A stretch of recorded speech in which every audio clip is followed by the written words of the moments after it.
ಕೂಡಲ ಸಂಗಮ ಅಭಿವೃದ್ಧಿ ಮಂಡಳಿ ಅಂತ ರಚನೆ ಮಾಡಿ ಅದರಲ್ಲಿ ಬಸವಣ್ಣನವರ ಜನ್ಮಸ್ಥಳ ಇಂಗಳೇಶ್ವರ ಗ್ರಾಮ, ಬಸವಣ್ಣನವರ ತಂದೆಯ ಊರಾಗಿರ್ತಕ್ಕಂಥ ಬಸವನ ಬಾಗೇವಾಡಿ, ತಂಗಡಿಗೆಯಲ್ಲಿ ಐಕ್ಯವಾಗಿರ್ತಕ್ಕಂಥ ನೀಲಮ್ಮಳ ಕ್ಷೇತ್ರ, ಹೀಗೆ ವಿವಿಧ ಶರಣರ ಕ್ಷೇತ್ರಗಳನ್ನು ಕೂಡಲ ಸಂಗಮ ಅಭಿವೃದ್ಧಿ ಮಂಡಳಿಯಲ್ಲಿ ಸೇರ್ಪಡೆ ಮಾಡಿ ಸ್ಮಾರಕಗಳನ್ನು ನಿರ್ಮಾಣ ಮಾಡಿದ್ದಾರೆ. ನಂತರದ ದಿನಮಾನಗಳಲ್ಲಿ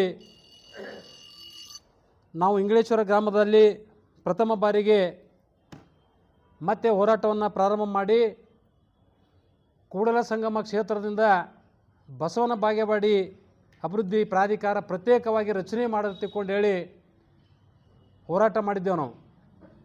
ಮತ್ತು ನಂತರದಲ್ಲಿ ಬಸವನ ಬಾಗೇವಾಡಿ ಪಟ್ಟಣದ ಜನತೆಯೂ ಕೂಡ ಹೋರಾಟ ಮಾಡಿದರು. ಬಸವನ ಬಾಗೇವಾಡಿ ಪ್ರತ್ಯೇಕ ಪ್ರಾಧಿಕಾರ ರಚನೆ ಆಗಬೇಕು, ಸಂಪೂರ್ಣ ಅಭಿವೃದ್ಧಿ ಪಡಿಸ್ಬೇಕಂತ ತಿಳ್ಕೊಂಡು ಹೇಳಿ ಅವರು ಕೂಡ ಹಿಂದೆ ಹೋರಾಟ ಮಾಡಿದರು.